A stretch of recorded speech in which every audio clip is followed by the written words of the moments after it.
दिल ने तुमसे जोड़ा था,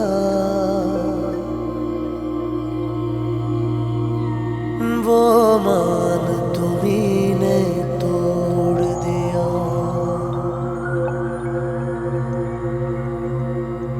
यूं मुझको मेरी नजरों में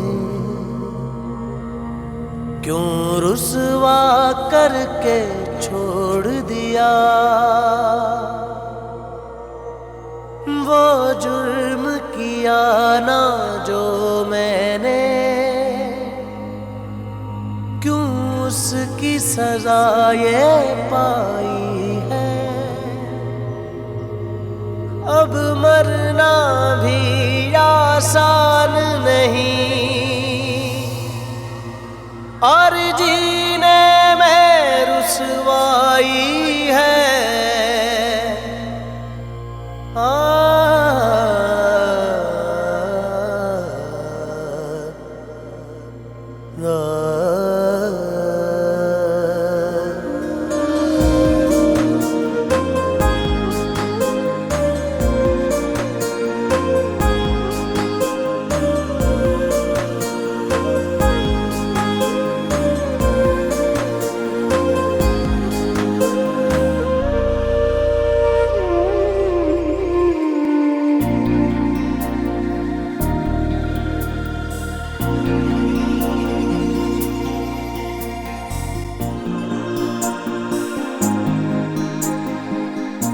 अच्छा सुनो, तुम आइसक्रीम खाओगी?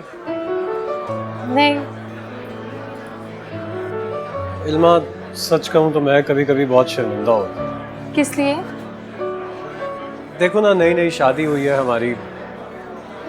नई शादी के बाद शौहर अपनी बेगमात को दूसरे मुल्क या दूसरे शहर लेकर जाते हैं हनीमून वगैरह करने के लिए। और मुझे देखो, मैंने तुम्हें यहाँ पर चाट, जूस और आइसक्रीम तक ही महसूस करती हूँ।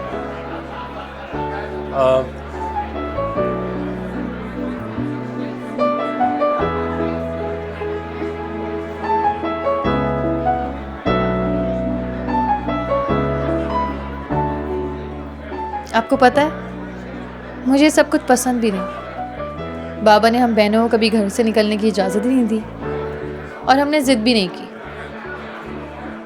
अब इस तरह चाट खाना, आइसक्रीम खाना आपके साथ बहुत अच्छा लग रहा है।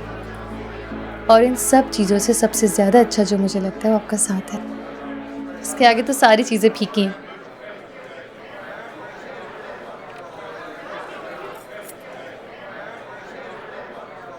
इल्मा, दरअसल मेरी जितनी भी सैलरी आती है वो सारी की सारी अम्मी के पास जाती है। मेरी जेब में सिर्फ थोड़े बहुत पैसे होते हैं और इन्हीं पैसों से मैं तुम्हें तफरीह करवा सकता हूँ बस। आप बिल्कुल फिक्र मत करें, पैसे कम हो या ज़्यादा हो, मैं कभी आपसे शिकायत नहीं करूँगी। एक्चुअली सोबिया की शादी के लिए अम्मी ने जो पैसे जमा किए हुए थे वो उन्होंने हमारी शादी पर खर्च कर दिए। अब जाहिर है, जो सोबिया की शादी के लिए पैसे जमा करने हैं उस दौरान तुम्हें थोड़ा सा टफ टाइम देखना होगा, क्योंकि आरिफ की पढ़ाई का खर्चा भी है और वो भी मुझे ही उठाना पड़ेगा। सोबी और आरिफ अब मेरे बहन भाई भी हैं, सिर्फ आपके नहीं हैं। और ये सब कुछ मैं करूँगी अपना फ़र्ज़ समझकर, सेक्रीफाइस या कुर्बानी समझकर नहीं। तुम जानती हो, जब मैंने तुम्हें पहली बार देखा था तो मुझे तभी पता था कि इस लड़की के मेरी ज़िंदगी में आने से मेरी ज़िंदगी में सुख चैन आ जाएगा।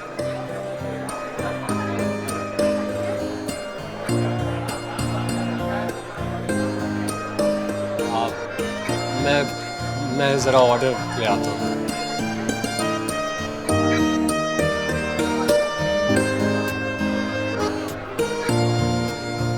तुमसे बड़ा फारिग इंसान मैंने अपनी जिंदगी में नहीं देखा। क्या मतलब है तुम्हारा? मतलब ये कि तुम्हें तो हर वक्त हरी सूझी होती है ना। अम्मी को देखकर पैसों का तकाजा और मुझे देखकर फौरन चाय कॉफी का ऑर्डर कर देते हो, और तो कोई काम आता जाता है नहीं। यहाँ सबको मेरे साथ मसला क्या है? मुझ में क्या कांटे हो गए हुए? जिसे देखो मुझे देखते ही खारिश शुरू हो जाती है।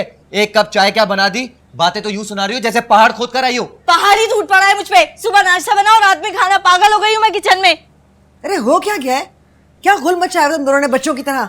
समझाने से तेज गाम की तरह इसकी जबान चलने लगी है। जिस दिन मुझे गुस्सा आया ना, सारी पटड़ियां उखाड़ के फेंक दूंगा मैं। हुआ क्या है, मैं भी तो सुनूं। मुझ पर अपनी मसरूफियात का रोब जमा रही है, मुझे मेरी फराखत के ताने दे रही है। यहां जैसे सबसे ज्यादा मैं खाता हूं, सबकी आंखों पे खटकता हूं मैं। जहर दे दे मुझे, जहर। बकवास बंद करो।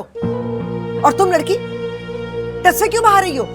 क्या कोई नहरें खुदवा ली है तुमसे? अगर 4 दिन तुमने बावर्ची खाना संभाल लिया तो कोई कयामत तो नहीं टूट पड़ी? और ढीलते ऐसे औरत जात है, लेकिन सबसे ज्यादा आपने इसका दिमाग खराब किया हुआ है। अकलौती होने का यह मतलब नहीं कि बड़े भाइयों से बदतमीजी करे।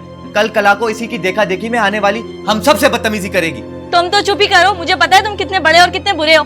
तुमसे अच्छे तो जरबाब भाई हैं, बेचारे किसी से कुछ बोलते भी नहीं है, पूरा घर संभाला हुआ है उन्होंने। मोहतरमा सिर्फ 4 दिन सब्र कर लो, सिर्फ 4 दिन। वो दिन दूर नहीं जब यही जरबाब भाई अपनी बीवी के कहने पे आकर हम सबका हुक्का पानी बंद कर देंगे, और उन्हीं की बीवी जालिम गवर्नमेंट की तरह सांस लेने पर भी टैक्स लगा देंगी। फिर उस दिन तुम लोगों को याद आएगी सारिफ खान की। जानता हूं ये दुनिया पैसे की है, पैसे की। जिस दिन जरबाब भाई ने अपना खाना पीना अलग कर दिया ना, उसी दिन से अच्छे से बुरे बन जाएंगे वो।